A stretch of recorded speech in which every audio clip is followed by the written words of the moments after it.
Vous êtes-vous déjà demandé comment les gens réagissent lorsqu'ils réalisent que vous êtes une personne spéciale? Préparez-vous à découvrir quelque chose de surprenant.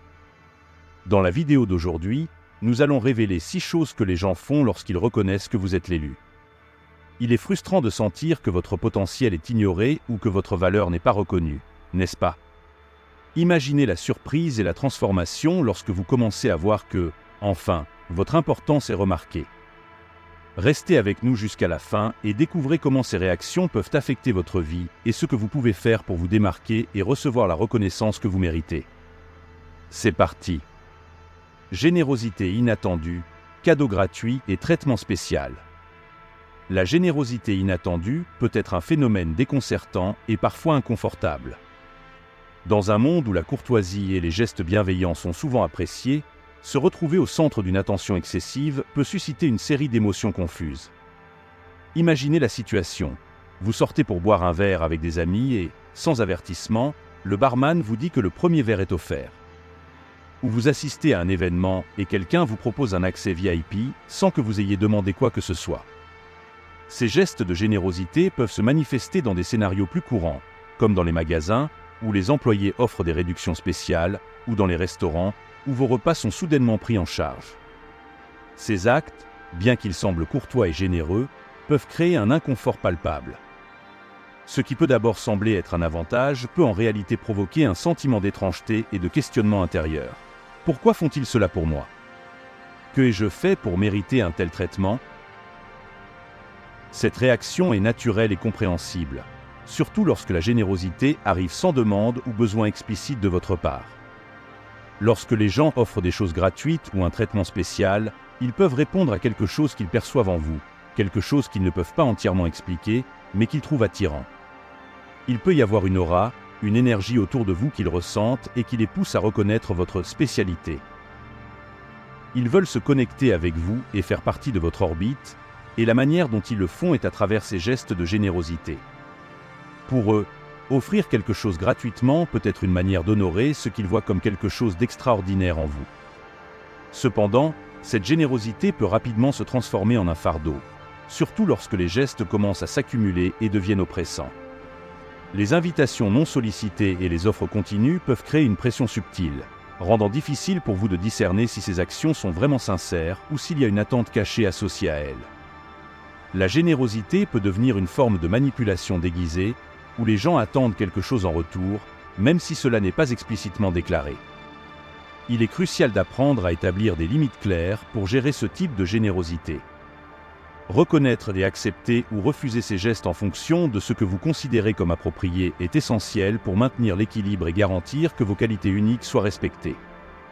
Parfois, accepter une offre peut être une forme de reconnaissance et de remerciement, mais il est important de veiller à ce que vous ne vous sentiez pas accablé par ces actions.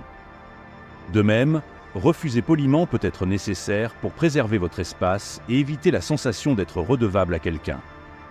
La clé réside dans la communication et la perception. Si vous sentez que la générosité commence à peser sur vous, parlez ouvertement avec la personne concernée. La transparence peut aider à clarifier les intentions et à soulager l'inconfort. De plus, maintenir un équilibre entre gratitude et assertivité aidera à garantir que vos relations restent saines et respectueuses, sans l'influence de pressions non désirées. Face à des situations de générosité non souhaitées, rappelez-vous que vous avez le droit de déterminer comment vous souhaitez être traité. Votre tranquillité d'esprit et votre confort sont primordiaux, et établir des limites est une manière de protéger votre bien-être émotionnel. Acceptez ou refusez les gestes en fonction de votre jugement et de vos besoins, tout en respectant vous-même et les autres. Ainsi, vous pourrez maintenir l'authenticité dans vos interactions et garantir que vos relations restent basées sur le respect mutuel et la considération sincère.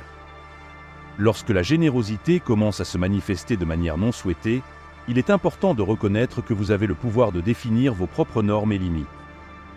La capacité de gérer comment vous faites face à ces situations est essentielle pour maintenir l'harmonie dans vos relations et garantir que vous vous sentiez à l'aise et respecté dans tous les aspects. En établissant une communication claire et honnête sur ce qui est acceptable pour vous, vous créez un espace où vos sentiments et besoins sont respectés, favorisant des interactions plus saines et équilibrées. Rappelez-vous que vous n'êtes pas obligé d'accepter quelque chose qui vous met mal à l'aise ou vous met sous pression. La générosité devrait être un choix mutuel et apprécié, et non une source de stress ou d'inconfort. En adoptant une attitude assertive tout en restant respectueux, vous pouvez naviguer dans ces situations de manière à préserver votre bien-être et à maintenir des relations positives et authentiques. Établir et communiquer des limites claires aide non seulement à éviter les malentendus, mais aussi à renforcer la confiance et le respect dans les interactions. Soyez reconnaissant pour les intentions généreuses, mais n'hésitez pas à affirmer vos propres besoins et limites. Ainsi, vous garantissez que vos relations restent authentiques et que vos interactions sont basées sur le respect mutuel, équilibrant générosité avec le maintien de votre propre espace et confort. 2. L'effet aimant. Les gens se attachent à votre présence. Une expérience commune pour beaucoup de gens est l'effet aimant, où il semble que vous attirez l'attention de tout le monde autour de vous comme si vous étiez un aimant. Ce phénomène peut être intrigant et parfois irritant. Imaginez la scène.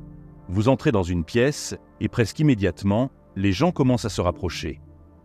Il peut sembler qu'en entrant dans un espace, vous deveniez involontairement le centre de l'attention, attirant une foule qui souhaite être près de vous. Cette situation peut vous amener à vous demander pourquoi les gens sont si désireux de se connecter avec vous. Ce phénomène peut être particulièrement déconcertant si vous appréciez un espace personnel plus grand ou si vous essayez simplement de profiter d'un moment tranquille. La tendance des gens à se regrouper autour de vous peut créer un sentiment d'envahissement et même de claustrophobie sociale. Ils peuvent essayer de vous toucher, d'envahir votre espace personnel ou simplement de se tenir trop près, ce qui peut être inconfortable et dans certains cas, même oppressant. Pour comprendre ce comportement, il est utile de considérer l'impact de votre présence et la perception que les autres ont de vous. Les gens peuvent être attirés par votre aura, votre charisme ou simplement par l'énergie que vous dégagez. Votre présence peut sembler magnétique et charmante, ce qui fait que les gens veulent se rapprocher et absorber un peu de cette énergie qu'ils perçoivent comme spéciale.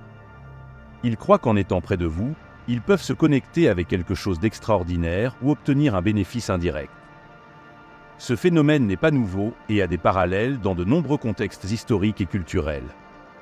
Un exemple notable est le récit biblique de Marc 5, 25-34, où une femme qui souffrait de saignements depuis 12 ans croyait que toucher le manteau de Jésus serait suffisant pour sa guérison.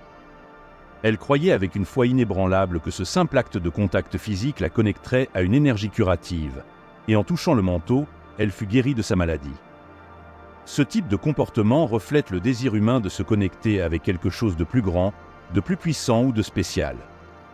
Lorsque les gens perçoivent une énergie unique chez quelqu'un, ils peuvent ressentir une attraction irrésistible à se rapprocher, et souvent être attirés par le sentiment de connexion que cette présence procure. Comprendre que ce comportement découle du désir des gens de se connecter avec votre énergie peut vous aider à gérer ces interactions de manière plus sereine et à éviter de vous sentir étouffé par cette attention constante. Pour gérer efficacement l'effet aimant, il est essentiel d'établir des limites claires et de communiquer vos besoins de manière assertive. Si vous sentez que la proximité constante devient un problème, n'hésitez pas à exprimer poliment votre désir d'avoir plus d'espace. Cela peut être fait de manière diplomatique, en expliquant que vous valorisez votre espace personnel et avez besoin d'un peu plus de distance pour vous sentir à l'aise. De plus, apprendre à gérer vos propres réactions et émotions est crucial. Plutôt que de vous sentir frustré ou accablé par l'attention, essayez de voir ces interactions comme un reflet positif de l'impression que vous laissez. Maintenir une attitude ouverte et compréhensive peut aider à atténuer l'impact de ces situations et à maintenir un environnement plus harmonieux autour de vous. Si vous vous sentez à l'aise, vous pouvez également utiliser ces interactions pour établir des connexions significatives.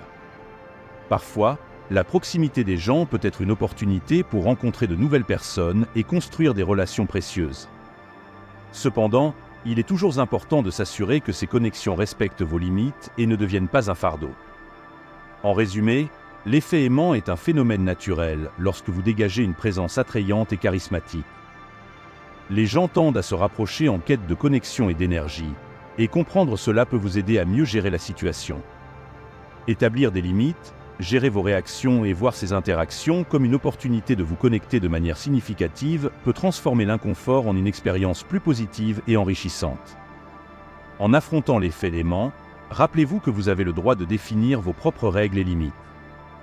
Votre tranquillité d'esprit et votre confort sont primordiaux. Grâce à une communication claire et à une approche équilibrée, vous pouvez garantir que vos interactions restent authentiques et respectueuses, permettant à votre présence magnétique d'être appréciée sans causer d'inconfort. 3. Envie et rejet, l'épaule froide inattendue. L'envie est une émotion complexe et puissante qui peut engendrer une gamme de comportements inattendus, y compris le rejet des personnes qui étaient auparavant proches de vous. Ce type de rejet peut être particulièrement déconcertant et douloureux, surtout lorsqu'il provient de personnes que vous considériez comme des amis ou des collègues de confiance. Ce qui commence souvent comme une amitié solide peut soudainement se transformer en un comportement froid et distant, vous laissant perplexe quant à la cause de ce changement. La réaction de rejet peut provenir de diverses sources d'envie. Lorsque les gens ressentent de la jalousie envers vos réussites, votre succès ou même votre personnalité, cela peut engendrer un sentiment profond d'inadéquation et d'insécurité. Plutôt que de gérer ces sentiments de manière constructive, ils peuvent projeter leurs propres insécurités sur vous, en agissant de manière froide ou distante comme moyen de faire face à leurs propres sentiments d'infériorité. Ce comportement est souvent une tentative inconsciente de se protéger ou de compenser le sentiment de ne pas être à la hauteur. Un exemple biblique notable de ce type d'envie est l'histoire de Joseph et de ses frères, trouvée dans Genèse 37. Joseph, le fils préféré de Jacob, était entouré par l'envie de ses frères, qui ressentaient du ressentiment envers le traitement spécial qu'ils recevaient. Leur envie a culminé en un acte extrême. Ils ont vendu Joseph comme esclave et menti à leur père sur sa mort. Cet exemple illustre comment l'envie peut conduire à des actions irrationnelles et nuisibles, où le désir de se débarrasser de quelqu'un ou de diminuer son importance prime sur l'amitié ou l'amour familial. Un autre exemple pertinent est l'envie du roi Saül envers David, comme décrit dans 1 Samuel 18. Saül était extrêmement contrarié par le prestige croissant et la popularité de David, qui était acclamé comme un héros national. L'envie de Saül a conduit à un comportement hostile, où il a cherché activement des moyens de nuire à David, malgré le fait que David ait été un serviteur et guerrier loyal à ses côtés. Ce comportement montre non seulement comment l'envie peut corroder les relations, mais aussi comment elle peut entraîner des actions destructrices contre ceux qui sont perçus comme des menaces pour l'estime de soi. Pour faire face au rejet et au comportement froid résultant de l'envie, il est essentiel de reconnaître que ce type de réaction reflète souvent plus les insécurités et les besoins émotionnels de l'autre personne que toute faute de votre part. Lorsque quelqu'un agit avec hostilité ou froideur, il est important de se rappeler que ces sentiments d'envie et d'inadéquation sont enracinés dans ses propres expériences et ne sont pas un véritable reflet de votre valeur ou de votre caractère. Voici quelques stratégies pour gérer ces interactions douloureuses. Maintenez la perspective. Comprendre que le rejet basé sur l'envie n'a rien à voir avec vous, mais avec les insécurités de l'autre personne, peut aider à réduire l'impact émotionnel. Ne laissez pas le comportement des autres définir votre valeur ou votre image de vous-même. Communication ouverte. Si cela est approprié et possible, discutez ouvertement avec la personne du changement de comportement. Parfois, exprimer vos sentiments et écouter la perspective de l'autre personne peut aider à résoudre les malentendus et à restaurer la relation. Établissez des limites. Protégez-vous des comportements nuisibles et maintenez des limites saines dans vos interactions. Ne vous sentez pas obligé de tolérer des attitudes négatives ou froides, surtout si elles commencent à affecter votre bien-être émotionnel. Cherchez du soutien. Parler à des amis de confiance ou chercher des conseils professionnels peut aider à traiter vos sentiments et à obtenir une perspective externe. Le soutien émotionnel peut être crucial pour surmonter l'impact du rejet. Concentrez-vous sur le positif. Concentrez-vous sur les relations et interactions qui sont positives et enrichissantes. Appréciez ceux qui vous soutiennent et qui reconnaissent vos qualités et réalisations sans envie. Développez la résilience. Utilisez ces expériences comme des opportunités pour renforcer votre résilience émotionnelle. Apprendre à faire face à l'envie et au rejet peut aider à développer une plus grande confiance en soi et à affronter les défis futurs. Reconnaître que l'envie est une émotion profondément enracinée dans les insécurités et les comparaisons personnelles peut vous aider à aborder ces situations avec plus d'empathie et de compréhension. Bien que le rejet et le comportement froid puissent être douloureux, il est possible d'affronter ces interactions avec résilience et de rester concentré sur vos propres réalisations ainsi que sur des relations plus saines et constructives. 4. Ignorance intentionnelle, être délibérément ignoré. L'ignorance intentionnelle est un comportement particulièrement irritant et douloureux, caractérisé par des actions délibérées de mépris visant à ébranler votre confiance et votre estime de soi. Ce type de comportement est motivé par des insécurités personnelles et une nature compétitive, où l'intention est de diminuer votre éclat et de vous faire douter de votre propre valeur. Plutôt que de confronter directement leurs insécurités, certaines personnes ont recours à des stratégies plus subtiles, comme ignorer vos messages, négliger votre présence dans des environnements sociaux ou démontrer un manque de reconnaissance lors d'interactions quotidiennes. L'ignorance intentionnelle peut se manifester de plusieurs façons. Vous pouvez remarquer que quelqu'un évite délibérément vos messages sur les réseaux sociaux, répondant avec des délais significatifs ou, dans certains cas, ignorant complètement vos tentatives de contact. Dans des situations sociales, il peut y avoir un comportement de désintérêt, comme agir comme si votre présence n'avait pas été remarquée ou ne pas reconnaître vos contributions dans les conversations. Ces comportements ne sont pas seulement désagréables, mais peuvent aussi affecter profondément votre confiance et votre sentiment de valeur. Pour comprendre la motivation derrière l'ignorance intentionnelle, il est utile de considérer le contexte émotionnel et psychologique de la personne qui adopte ce comportement. Souvent, ce comportement reflète les propres insécurités et le désir de se démarquer ou de rivaliser avec votre énergie positive.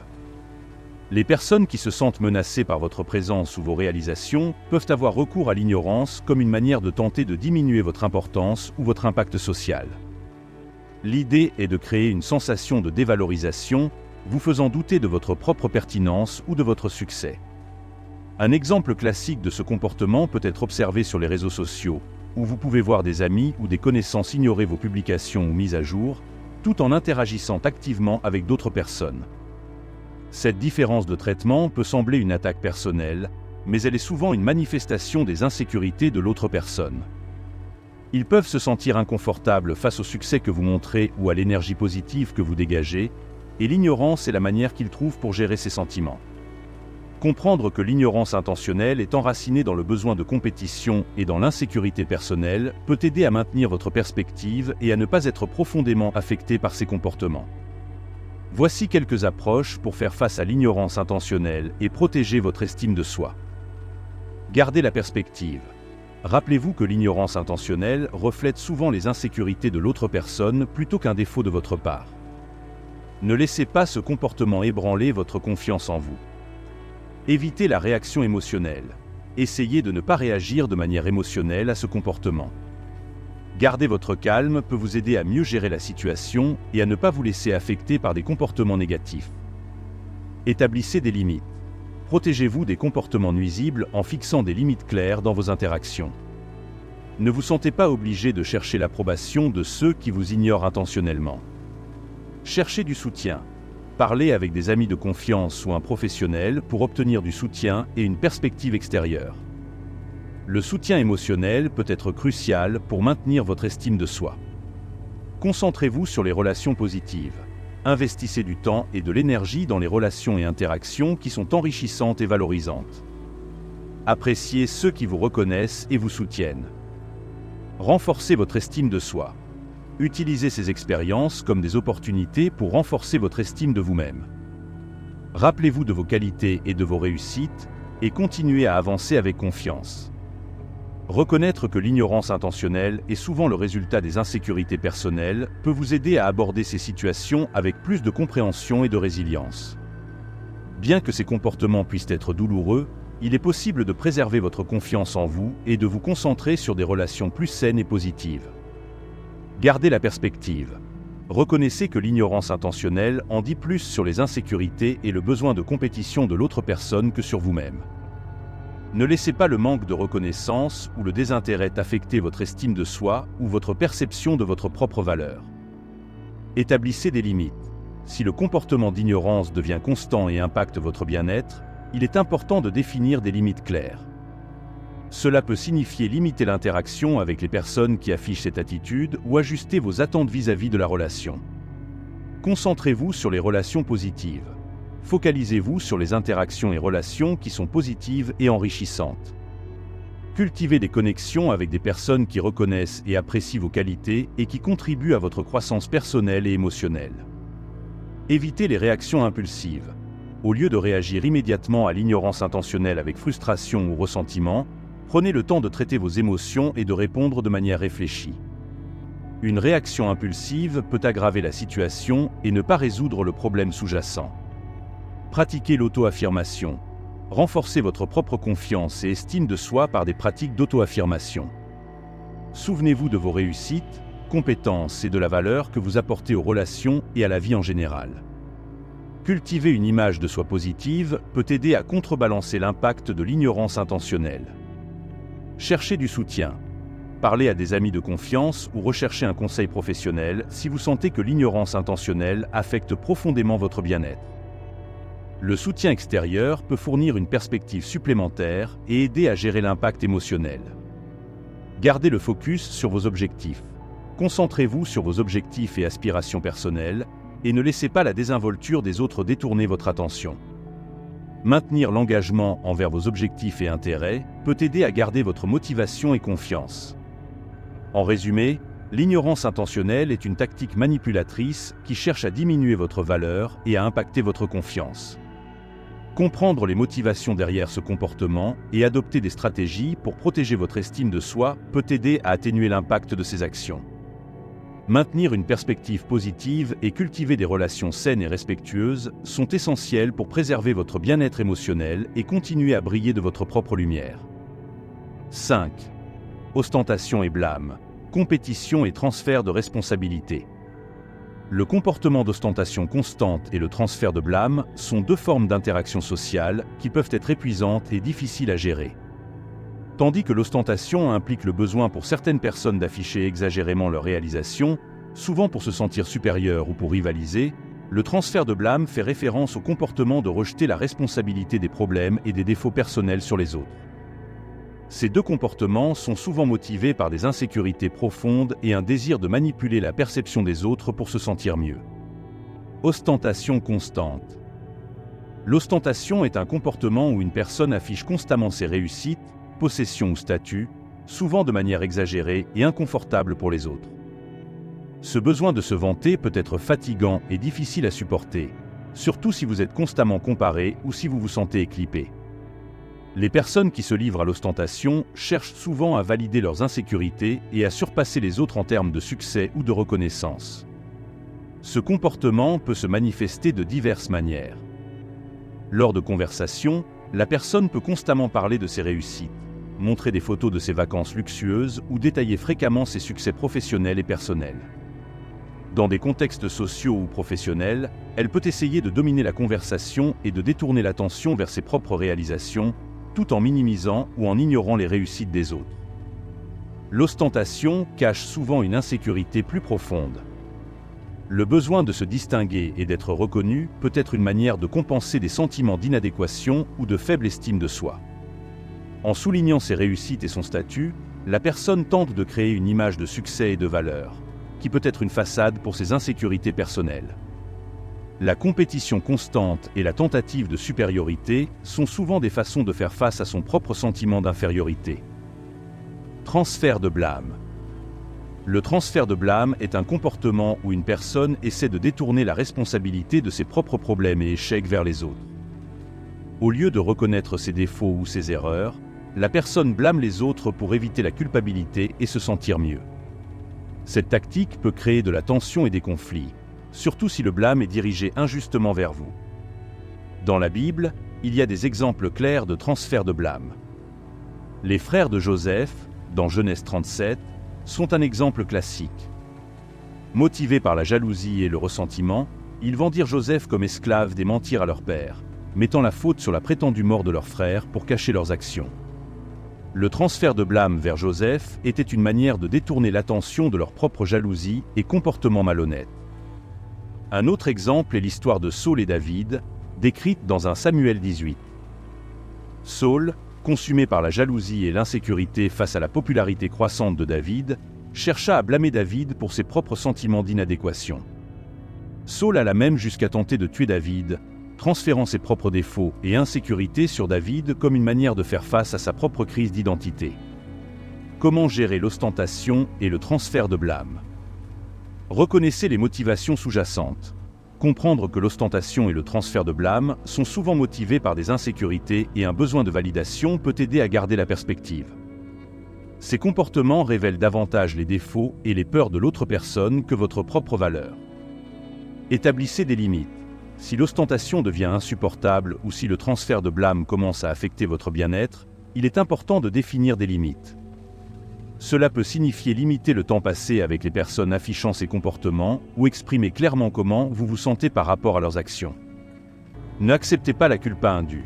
Si quelqu'un essaie de transférer la culpabilité sur vous, restez ferme dans votre propre responsabilité et n'acceptez pas la culpabilité qui ne vous revient pas. Reconnaissez vos propres erreurs et limites, mais ne laissez pas les autres détourner la responsabilité vers vous.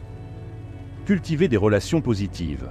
Concentrez-vous sur la construction et le maintien de relations avec des personnes qui respectent et apprécient vos réussites et contributions, sans chercher à rivaliser ou à transférer la culpabilité. Des relations saines sont essentielles pour le bien-être émotionnel et l'image de soi. Pratiquez l'empathie. Essayez de comprendre les insécurités et les défis de la personne qui se vante ou transfère la culpabilité. Bien que cela ne justifie pas le comportement, cela peut aider à gérer la situation avec plus de compassion et de patience. Renforcez votre estime de soi. Renforcez votre propre confiance et estime de soi par des réalisations personnelles et une auto-validation. Maintenir une vision positive de vous-même peut aider à protéger contre les impacts négatifs de l'ostentation et du transfert de blâme. Cherchez du soutien. Si les comportements d'ostentation et de transfert de blâme affectent profondément votre bien-être, recherchez le soutien d'amis de confiance ou de professionnels. Un soutien extérieur peut offrir une perspective supplémentaire et aider à gérer la situation de manière efficace. Gérer l'ostentation et le transfert de blâme peut être difficile, mais reconnaître les motivations sous-jacentes et adopter des stratégies pour protéger votre bien-être émotionnel peut aider à atténuer l'impact de ces comportements. Garder une perspective équilibrée et cultiver des relations respectueuses et positives est essentiel pour maintenir votre confiance et estime de soi intacte. Ainsi, si vous commencez à remarquer que quelqu'un fait preuve d'une générosité excessive ou offre une attention hors du commun, il est crucial de prêter attention aux signes. Souvent, ce comportement peut indiquer que la personne essaie d'établir une connexion de manière qui peut ne pas être totalement transparente. Il peut y avoir des intentions cachées ou une tentative de manipulation émotionnelle. Il est important de se rappeler que vous avez le droit de fixer des limites et de dire « non » lorsque quelque chose ne vous semble pas approprié. Votre paix intérieure et votre bien-être doivent toujours passer en premier. En restant attentif aux signes et en établissant des frontières saines, vous protégez votre intégrité et évitez des situations susceptibles de causer de l'inconfort. En résumé, prenez soin de vous et maintenez un équilibre sain dans vos interactions. La générosité doit être authentique et respectueuse, et vous avez l'autonomie de décider comment vous vous relationnez avec les autres. Restez toujours vigilant pour garantir que vos relations soient positives et respectueuses. Si vous avez trouvé cette vidéo utile, n'oubliez pas de liker et de vous abonner à la chaîne pour plus de contenu comme celui-ci. Votre soutien est essentiel pour continuer à vous apporter des informations précieuses et pratiques.